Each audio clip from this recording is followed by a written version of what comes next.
Welcome to my class. My name is Mohammad Usama और आप देख रहे हैं सॉफ्ट टेक एंड सॉल्यूशंस।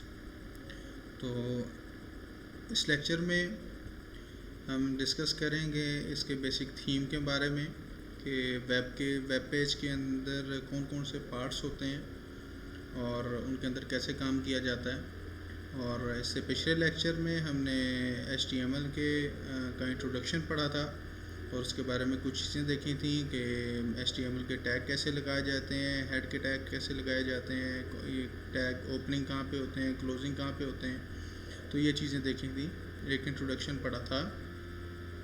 तो आज के लेक्चर में हम इसका ज़रा आगे चलेंगे और मेरी रिक्वेस्ट है उन लोगों से कि इस चैनल को प्लीज़ सब्सक्राइब कर लें, लाइक करें, शेयर करें और साथ बेल आइकॉन के बटन को ज़रूर दबा दें ताकि आपको आने वाली हर वीडियो की नोटिफिकेशन मिल सके।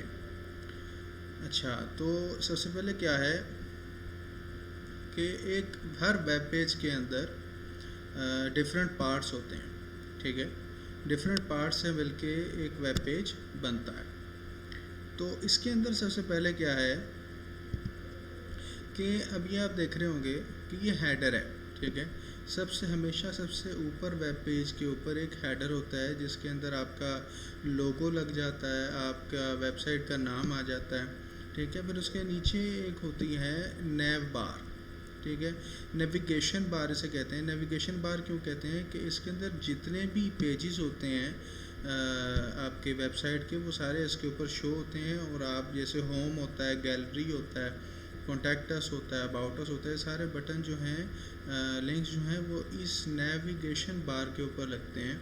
और ये बहुत सारे स्टाइल्स की होती हैं, ये हॉरिजॉन्टल भी होती है, वर्टिकल भी होती है, ठीक है। उसके बाद ही आ जाता है मेन जो हिस्सा है जिसके अंदर हम काम करते हैं अपनी डिज़ाइनिंग का, मेन वेबसाइट का। उसके अंदर ये आपको नज़र आ रहा होगा, ये है आर्टिकल का, ठीक है। और ये आपका आर्टिकल है। आर्टिकल के अंदर मैंने आपको बताया था कि इसके अंदर बहुत सारी जो भी हम पैराग्राफ्स लिखते हैं वो इस आर्टिकल के अंदर हम लिखते हैं, ठीक है। इसके बगैर भी हम लिख सकते हैं, पी के टैग के साथ लिख सकते हैं, लेकिन आर्टिकल के साथ लिखेंगे तो एक वो मखसूस चीज़ को टारगेट करता है, ठीक है। सेक्शन क्या है? सेक्शन बी जो है एक, अब देखें ये आर्टिकल शो हो रहा है और आर्टिकल के अंदर एक सेक्शन है, ठीक है, जो वो एक हिस्से को जो है वो कर रहा है, टारगेट कर रहा है, ठीक है। और ये साइड पे आप देख रहे हैं ये साइड बार है, ठीक है। ये साइड बार है, ठीक है। साइड बार इसके अंदर क्या होता है, आपके पेज के कंटेंट्स आ जाते हैं, ठीक है। जो भी अगर आपकी कोई न्यूज़ चल रही है, कोई एक्स्ट्रा डाटा, कोई फाइल्स पड़ी हैं, वो आपके इस साइड बार के अंदर आ जाती हैं। और ये हिस्सा है आर्टिकल वाला, इसके अंदर आप अपनी जो वेबसाइट है, जो भी चीज़ें हैं, प्रोडक्ट्स हैं, वो शो कर सकते हैं, उनकी आप डिस्क्रिप्शंस दे सकते हैं, कोई अपनी वेबसाइट की एक्सप्लेनेशन दे सकते हैं। और ये फूटर है, ठीक है। और फूटर के अंदर बेसिकली क्या होता है कि आपका जो भी आपने अपने कॉपीराइट्स के बारे में बताना होता है, आपने कॉन्टैक्ट अस का आप लिंक लगा देते हैं, अपने आप सोशल मीडिया के लिंक्स लगा देते हैं, ठीक है। अपनी आप डेट्स वगैरह और भी वेबसाइट्स के लिंक्स दे देते हैं, ठीक है। तो ये फूटर होता है। अच्छा, और आगे ये क्या बता रहा है, वही चीज़ें बता रहा है जो मैंने आपको बताएं कि आर्टिकल के अंदर क्या होता है, मैंने आपको बता दिया। साइड बार के अंदर क्या होता है मैंने आपको बता दिया। डिटेल्स के अंदर क्या होता है कि आप कोई भी कोड जो है हाइड करना चाहें, ठीक है। एडिशनल डिटेल्स जो है वो आप इसके अंदर लगा सकते हैं। अच्छा, और दूसरी चीज़ें क्या आ जाती हैं, ये फिगर है, और फिर ये है फूटर का मैंने बता दिया आपको, हेडर का बता दिया, मेन का बता दिया, ठीक है। मार्क का बता दिया। मार्क किस लिए यूज़ होता है कि आपने किसी भी चीज़ को हाईलाइट करना है। ये देखें, मैंने इस डिफाइंस मार्क्ड हाईलाइट टेक्स्ट, मैंने इसको हाईलाइट किया, इसका मतलब है ये मार्क हो गया। तो मार्क टैग इसलिए यूज़ होता है, ठीक है। ये नेविगेशन बार का मैंने आपको बता दिया, ठीक है। उसके बाद ये सेक्शन है, defines a section in a document, ठीक है। तो ये भी मैंने आपको बता दिया। समरी टैग का क्या है, defines a visible heading for a details element, ठीक है।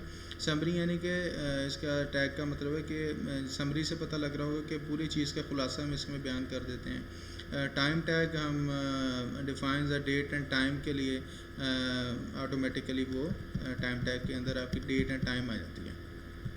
ठीक है, ये सेक्शन का मैंने आपको बता दिया, सेक्शन का एक कोड दिया हुआ है। ठीक है, इसको कैसे हम इम्प्लीमेंट करते हैं। ठीक है, और इसके अंदर हम उन्होंने एक हेडर लगाया हुआ है, पी पैराग्राफ लगाया हुआ है। ठीक है, और आर्टिकल क्या करता है, आर्टिकल के अंदर जैसे मैंने आपको बताया था, पिछले लेक्चर में भी करके दिखाया था कि आपके इसके अंदर जो है वो आप कोई ना कोई पैराग्राफ, कोई डिस्क्रिप्शन, कोई चीज़ लिख सकते हैं। ठीक है, और इस तरीके से ये इसका सिंटैक्स है आर्टिकल लिखने का। ठीक है, फिर उसके बाद नेस्टिंग आर्टिकल इन सेक्शन और वाइस वर्सा। ठीक है, कि आर्टिकल जैसे हमने उसके अंदर देखा लेआउट के अंदर कि आर्टिकल के अंदर सेक्शन को लिखा जा रहा है। ठीक है ना, उसको हम कैसे करते हैं, तो आर्टिकल तो है वो एलिमेंट स्पेसिफाई कर रहा होता है इंडिपेंडेंटली, सेल्फ कंटेंट कंटेंट है। ठीक है, और जो सेक्शन है वो एलिमेंट्स डिफाइंस करता है यानी कि एक सेक्शन के अंदर, यानी कि एक डॉक्यूमेंट जो होता है हम उसका एक सेक्शन बना देते हैं। ठीक है, जो वो सिर्फ उसी डॉक्यूमेंट को टारगेट करता है। ठीक है, और आर्टिकल पूरे ब्लॉक को टारगेट करता है। ठीक है, हेडर का भी मैंने आपको बता दिया, हेडर क्या होता है। ठीक है, the header element specifies the header for a document और section. The header element should be used as a container for introductory content. यानी कि जितने भी आपके इंट्रोडक्शंस होते हैं, इंट्रोडक्टरी कंटेंट होते हैं, वो आपके इस हेडर के अंदर आ जाते हैं। ठीक है, और ये कंटेनर ऐसे है, ये पेज का ऊपर वाला हिस्सा है और ये जो है इसका हेडर है। ठीक है, अच्छा, इसके बाद हेडर एलिमेंट उसने बताया कि the following example defines header element for an article. ठीक है, अब हेडर, एक हेडर होता है जो ऊपर बेस करता है। ठीक है, और एक हेडर ये है कि आर्टिकल के अंदर जब आप हेडर लगाते हैं, ठीक है, आर्टिकल के अंदर जब आप हेडर लगाते हैं, ये एक उस चीज़ का ब्लॉक बना देता है। ठीक है, जैसे ये आपको शो हो रहा है, ये एक ब्लॉक बन गया। मकसद है कि हेडर जब मैं लगाऊंगा तो ये ऐसे ब्लॉक में, ब्लॉक शेप में आ जाएगा, ये इसलिए यूज़ होता है। ठीक है, फुटर का भी मैंने आपको बता दिया। ठीक है, उसके बाद नैव का भी मैंने आपको बता दिया। नैव का ये कुछ तरीकाकार है, ये नेविगेशन का टैग है और टैग के अंदर ये डिफरेंट लिंक्स हैं। ठीक है, ये लिंक्स भी आज हम लगाएंगे।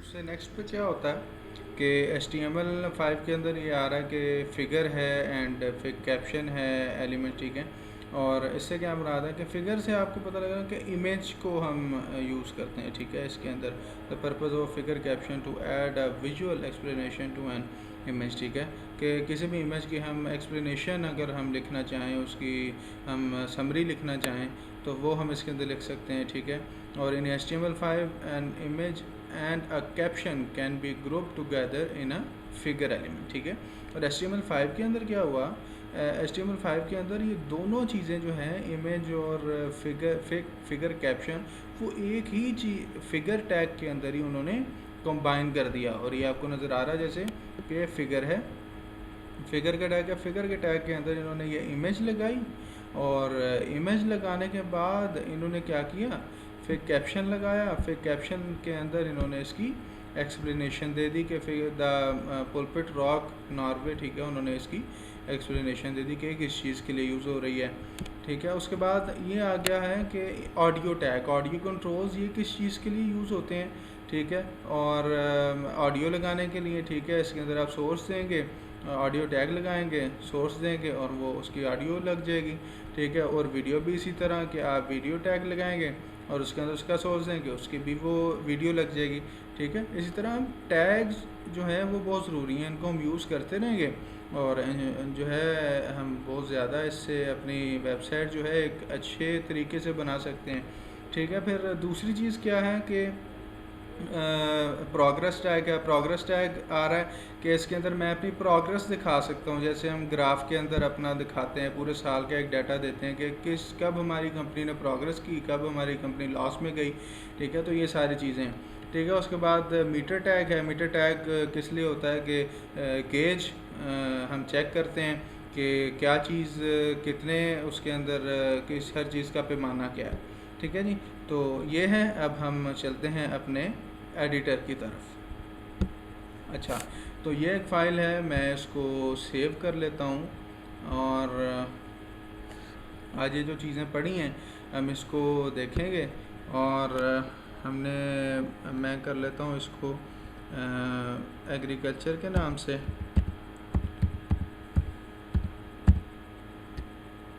या सेकंड क्लास के नाम से कर लेता हूँ, सेकंड क्लास .html। ठीक है, ये मैंने इसको सेव कर दिया।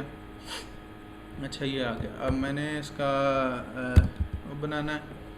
अच्छा, मैंने HTML लिखा, ठीक है, और मैंने यहाँ पे लिख दिया सेकंड क्लास, ठीक है, और ये बॉडी आ गई। बॉडी के अंदर सबसे पहले अब हम क्या करें, हमने हेडर के बारे में पढ़ा, ठीक है, हम हेडर लगाएंगे। ठीक है, हेडर के अंदर हम क्या करते हैं, हम एक इमेज लगा देते हैं। ठीक है, मैंने इमेज लिखा, ये आ गया। अब सोर्स क्या है, सोर्स मुझे लेना पड़ेगा अपने डाटा से। ठीक है, मैं यहाँ पे गया और यहाँ पे थी ये इमेज है JPG की, और मैंने इसका प्रॉपर्टीज़ में गया और प्रॉपर्टीज़ में जाके मैंने इसका देखा सारा, ये आ गया। इसका मैंने लेना है कि कहाँ इसका पैटर्न क्या है, पाथ क्या है। ठीक है, मैंने उसको सेव किया और मैं आ गया यहाँ पे, मैंने इसको कंट्रोल V कर दिया, पाथ आ गया। मैंने इधर से पिक्चर का नेम लेना है, मैं इसको रीनेम करता हूँ। इधर से रीनेम में लिख देता हूँ थंबनेल। ठीक है, और यहाँ पे आया और यहाँ पे आके मैंने कंट्रोल V कर दिया।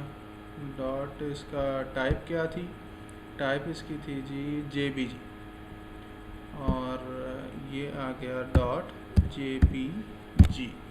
ठीक है, और इसके बाद क्या है, मैंने लिखा आर्टिकल, नहीं नैव, मैं इसके बाद नैव लगाता हूँ, नैव का टैग लगाया, नैव आ गया। अब इसके अंदर हमने नैव के अंदर हमेशा याद रखें हम लिंक्स लगाते हैं। ठीक है, लिंक्स के अंदर हम क्या करते हैं, मैं एक लिस्ट लगाता हूँ। ठीक है, लिंक्स के अंदर मैं एक का टैग लगाता हूँ हैरफ।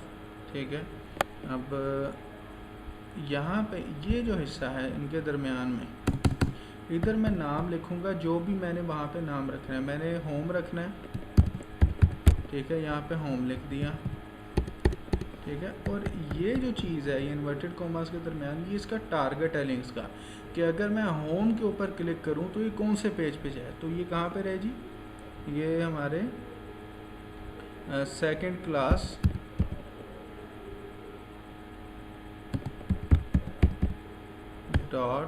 .html पे रहे। ठीक है, अच्छा, अब ये हो गया।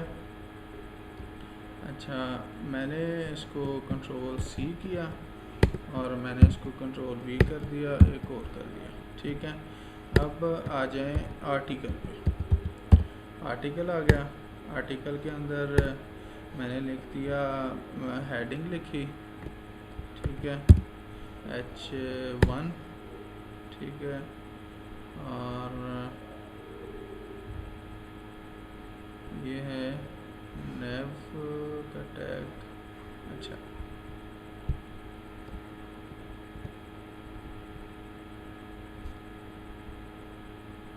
आर्टिकल का क्लोजिंग टैग आ गया। तो यहाँ पे हमारा नैव जो है वो बंद होगा।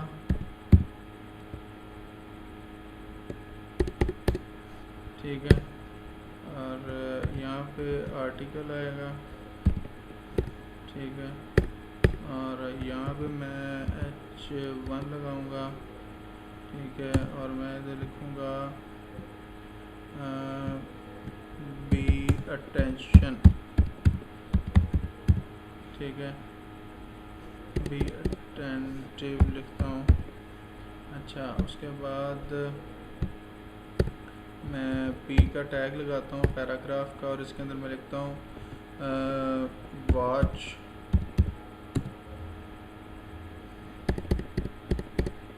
Please watch my full lecture to get more benefits. अच्छा, इसके अंदर मैं एक और चीज़ आपको बताता हूँ कि मैंने अगर इसको बोल्ड करना है तो फिर मैं क्या करूँ। ठीक है, मैंने इसको करना है बोल्ड। ठीक है, ये मैंने अंदर से उठाया इसका क्लोजिंग और मैंने ला के इधर कर दिया पेस्ट। ठीक है, मैंने इसको अच्छा नीचे में ले आया इसके फूटर। ठीक है, फूटर के अंदर मैंने एक लगाई लिस्ट। ठीक है, या मैं पी लगा देता हूँ। अच्छा, पी लगा दिया। पी के अंदर लिख दिया copy rights are reserved by second class लिख देता हूँ। ठीक है,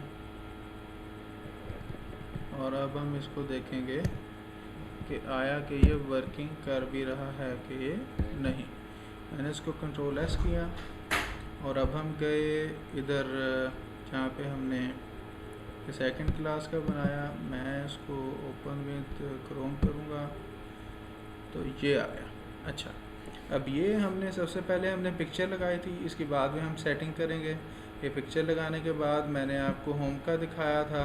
अभी होम ये देखें इसके ऊपर जाता है तो ये लिंक बन जाता है। ठीक है, ये होम के ऊपर ही आ गया जैसे हमने उसका वो लगाया था टारगेट। उसके नीचे मैंने लिखा था बी अटेंटिव। ठीक है, आर्टिकल में please watch my full lecture to get more benefits. ठीक है, और ये इसका आ गया फूटर। ठीक है जी, तो आज के लिए इतना ही। फिर नेक्स्ट क्लास में इससे आगे चलेंगे और काइंडली जो है इसको प्रिपरेशन करिएगा, इसकी प्रैक्टिस करिएगा, ज़्यादा से ज़्यादा कोशिश करिएगा, साथ साथ चलिएगा, वीडियो को दोबारा देखिएगा, बार बार देखिएगा। अगर कोई चीज़ समझ ना आए, अगर फिर भी समझ ना आए तो आप कमेंट्स में पूछ सकते हैं और मेरा व्हाट्सअप नंबर डिस्क्रिप्शन में दिया है, उससे पूछ सकते हैं। और फिर हम मिलते हैं इंशाल्लाह अपनी नेक्स्ट वीडियो में। अल्लाह हाफिज़।